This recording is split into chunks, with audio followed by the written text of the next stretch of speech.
दमन विभाग के कोली पटेल केडवानी विकास मंडल द्वारा कैरियर फेयर 2025 का भव्य आयोजन। दमन के कोली पटेल केडवानी विकास मंडल द्वारा शनिवार को कैरियर फेयर 2025 का भव्य आयोजन कोली पटेल समाज हॉल में किया गया।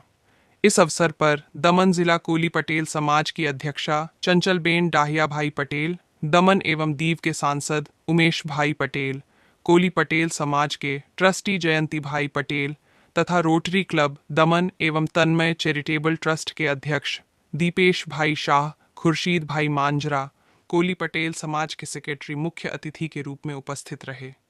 कार्यक्रम की शुरुआत हाल ही में पहलगाम में हुए आतंकी हमले में शहीदों को श्रद्धांजलि अर्पित कर की गई।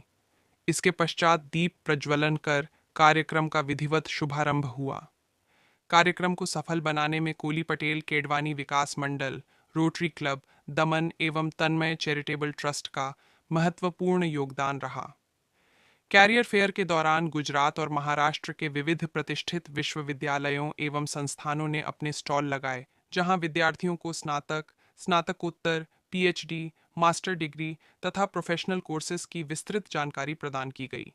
विषय विशेषज्ञों ने विभिन्न सत्रों के माध्यम से विद्यार्थियों का मार्गदर्शन किया, जिससे वे अपने करियर की सही दिशा में निर्णय ले सकें।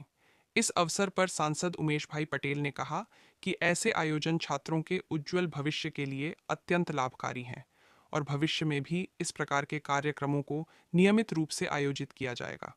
उन्होंने शिक्षा के क्षेत्र में विद्यार्थियों को अधिक अवसर उपलब्ध कराने के लिए अपने समर्थन की प्रतिबद्धता जताई।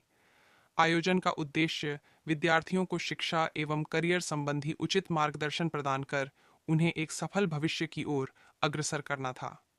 कार्यक्रम में बड़ी संख्या में छात्र छात्राओं और अभिभावकों ने उत्साहपूर्वक भाग लिया।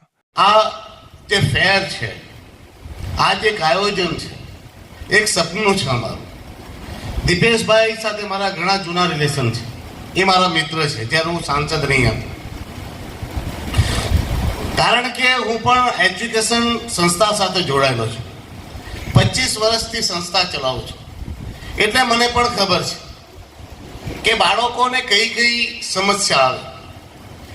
ઘણીવાર બાળકો પોતાની વાતોને ચર્ચા કરતા ન હોય, ઘરે મા બાપ પણ એટલા બધા ભણેલા ન હોય, ત્યારે કોર્સ સિલેક્શન કરવામાં ગફલત કરી જતા હોય। અને આપણા દમણમાં ખાસ કરીને એક રીત છે કે એક વિભાગમાં જ્યારે માણસો દોડદાડ કરે તો ઘેટાની જેમ બીજા બી તેની પછાડી પછાડી દોડાદોડ કરે। એક સમય આવ્યો કે ભાઈ શિક્ષક તો બધા શિક્ષકો બનવા દોડ્યા, એક સમય આવ્યો કે એન્જિનિયરિંગ તો બધા એન્જિનિયરિંગ પછાડી દોડાદોડ કરવા લાગ્યા। બાળકની કાબિલિયત, બાળકની રુચિ, બાળક શું બનવા માંગે છે તેનો કોઈ પ્રકારની માહિતી મા બાપ લેતા નથી કે રસ પણ લેતા નથી। બસ થોડા મા બાપો કે મારો દીકરો આ બનવા જોઈએ નક્કી કરી નાખે એટલે તે કરવા, અને તેમાં પણ તેમને ખબર નહીં હોય કે આ બાળકને એડમિશન ક્યાં મળશે। તો એ બાબતે બાળકોને સારું માર્ગદર્શન મળે, એમને એમના ચાહતો કેરિયર એ સિલેક્ટ કરી શકે તેવું અમારો વિચારથી દીપેશભાઈ જોડે મારી વાત થઈ હતી, અને દીપેશભાઈ આવેલા અને એ પછી આપણે 2 થી 3 કાર્યક્રમ એ કર્યા। દીપેશભાઈ અગાઉ વર્ષે પણ મને ફોન કરેલો કે ઉમેશભાઈ આપણે એક નવો કોન્સેપ્ટ લાવ્યા છે કે આજના બાળકો 12મું 10મું 12મું કે પછી કોલેજ પણ પાસ કરે અને તેમને ફર્ધર સ્ટડી માટે જ્યારે બીજા કોર્સ સિલેક્ટ કરવાનો આવે કે યુનિવર્સિટીની માહિતીઓ જોઈએ તો એમ કે તેમને ઇઝીલી અવેલેબલ થતી નથી અને માણસો ભટકે છે। રિઝલ્ટ આવે છે ને તમને ખબર જ છે કે રિઝલ્ટ આવ્યા બાદ તાત્કાલિકપણે માર્કેટિંગ એટલી માર્કેટ ફાસ્ટ છે કે સ્કૂલના રિઝલ્ટ પહેલા જ બધા એડમિશનો માટે દોડતા હોય આમ તો, અને જેવું રિઝલ્ટ આવે કે બધા જ એડમિશનો ફૂલ થઈ જતા હોય અને બાળક પોતાનું સિલેક્શન વિચારે કે હું આ કરીશ કે આ કરું, તે ભ્રમમાં હોય એટલે તો બધા એડમિશનો ફૂલ થઈ ગયા હોય। ત્યારે દીપેશભાઈએ કીધું કે આપણે એક એવો કોન્સેપ્ટ લાવીએ છીએ કે આપણા દમણમાં એક જ સ્થળે તમામ યુનિવર્સિટીઓ, મોટાભાગની મોટી મોટી યુનિવર્સિટીઓ આપણે ભેગી કરીએ અને આપણા બાળકોને ક્યાં એડમિશન લેવાનું, કેવી રીતે એડમિશન લેવાનું, તેની ફીસ શું રહેશે, આનું સ્ટ્રક્ચર શું રહેશે અને તેમનો કેટલા વર્ષનો કોર્સ રહેશે અને યુનિવર્સિટીઓની જે પણ એમને જાણકારી અને માહિતી જોઈતી હોય એ મળી રહે। એના માટેનો આ કોન્સેપ્ટ છે. વલસાડમાં ખૂબ જ સક્સેસ થયો અને આ આપણા પ્રદેશમાં પણ સક્સેસ થઈ રહ્યો છે અને થશે જ. એક સાથે આટલી જગ્યાની યુનિવર્સિટી ભેગી કરવી કોઈ સામાન્ય બાબત નથી. ધન્યવાદ છે દીપેશભાઈ, તમારો આભાર છે કે તમે અમારા સમાજના હોલમાં આ બધી યુનિવર્સિટીઓને ભેગી કર્યા. દીપેશભાઈને લાસ્ટ ટાઈમ બી કીધેલું, આજે બી કહું કે અમારા કોડી પટેલના હું સાંસદ બન્યા બાદ આ પ્રથમવાર સમાજ આ જ્યારે કાર્યક્રમ અતિ મહત્વપૂર્ણ કાર્યક્રમ કરી રહ્યો છે તેનો આ સમાજના કાંતિભાઈ, રમેશભાઈ અને એમની કેળવણી મંડળની ટીમનો પણ આભાર માનું છું કે તમે ખૂબ જ સરસ કાર્યક્રમ કર્યો છે. અને આ સમાજ વતી અને હું સાંસદ તરીકે તમને પૂરી ખાતરી આપું છું કે આવા કાર્યક્રમો તમે કરતા રહો અને વધારે કાર્યક્રમો કરો જેથી આપણા બાળકોને સારું માર્ગદર્શન મળે. સમાજ તમારા સાથે છે, સાંસદ તમારા સાથે. અહીંયા જેટલી પણ યુનિવર્સિટીઝ આવેલી છે એમને પણ આભાર વ્યક્ત કરું છું, તેમને પણ વિશ્વાસ અપાવું છું.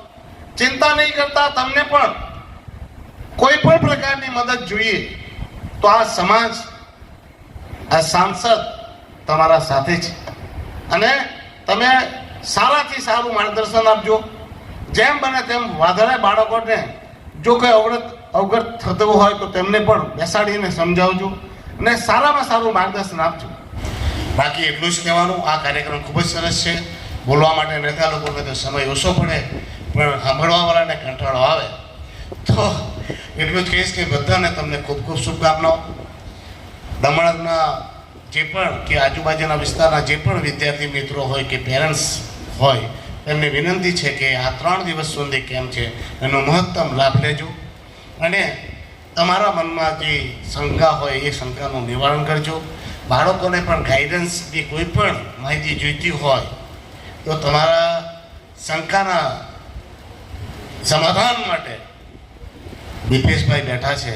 જેમ અર્જુન યુદ્ધ ભૂમિમાં નર્વસ થઈને બેઠો હતો અને ભગવાન કૃષ્ણએ તેને માર્ગદર્શન આપ્યું હતું તો તેમણે ધર્મયુદ્ધ જીત્યો હતો, તેવું જ માર્ગદર્શન આપણા પાસે માર્ગદર્શક બેઠેલા છે દીપેશભાઈ. તો વધારે પેરેન્ટ્સ આવે અને એમના પાસે માર્ગદર્શન પણ લે અને ફ્યુચર બનાવે. તમને બધાને ફરીથી એકવાર ખૂબ ખૂબ શુભકામનાઓ. આ કાર્યક્રમ કરવા બદલ તન્મય ચેરિટેબલ ટ્રસ્ટ, કોળી સમાજ અને રોટરી ક્લબનો હું સમાજ વતી અને સાંસદ તરીકે તમારો આભાર.